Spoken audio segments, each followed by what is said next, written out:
Welcome to The Explainer. Today we're diving into desertification, a force that didn't just topple the world's very first empire, but now stands as one of the biggest environmental challenges of our time. Okay, so our story starts way back, over 4,000 years ago, with the Akkadian Empire in Mesopotamia. These guys built the world's first ever empire. They were a true superpower. But then they collapsed.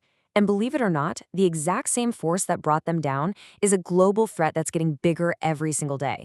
So you have to ask, what was this thing? What kind of civilization-ending force could bring an entire empire to its knees? And more importantly, why on earth should we be worried about it right now? Well, the enemy then and the enemy now is something called desertification. It's this quiet, creeping crisis that's been called the single greatest environmental challenge of our time. It's the process of fertile, vibrant land turning into barren desert.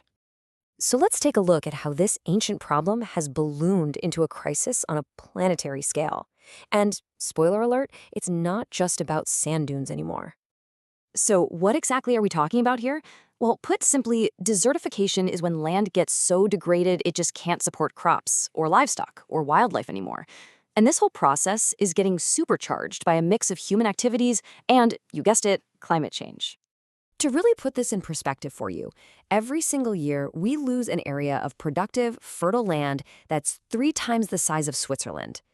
Just think about that. That much land just gone, vanishing under sand. And the sheer scale of this is, well, it's staggering.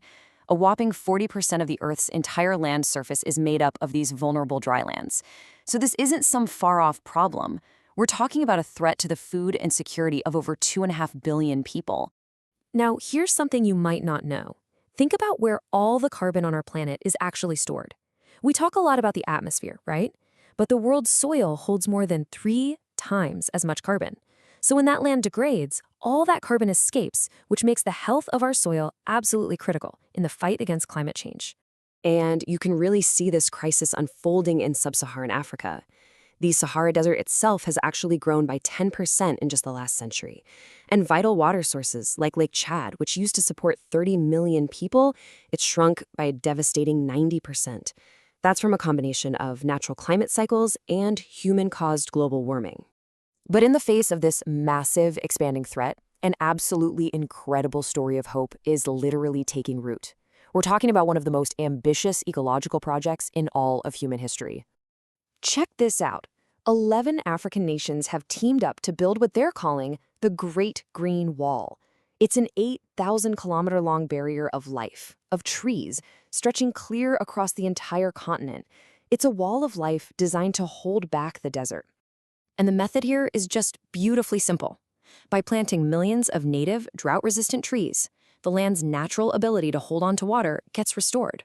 The tree roots trap that precious water in the soil, the water tables rise, and the whole ecosystem just starts to come back to life.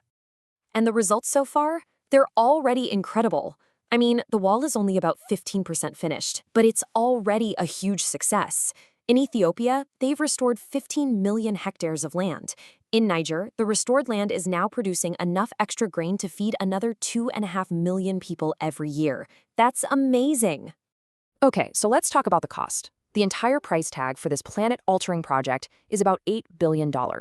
Now, that sounds like a lot, but it's just a tiny fraction of what gets spent on other things. It's honestly one of the most cost-effective investments in our planet's future we could possibly make. So while huge projects like the Great Green Wall are absolutely vital, the source material points to another solution, one that's kind of surprising and challenges everything we think we know about this problem. You know, all around the world, overgrazing by livestock is pointed to as a main cause of desertification. But what if the very animals we're blaming for the problem actually hold the key to reversing it? See, it turns out the problem isn't the animals themselves, it's how we manage them. Overgrazing is what happens when they stay in one place for too long and strip the land bare.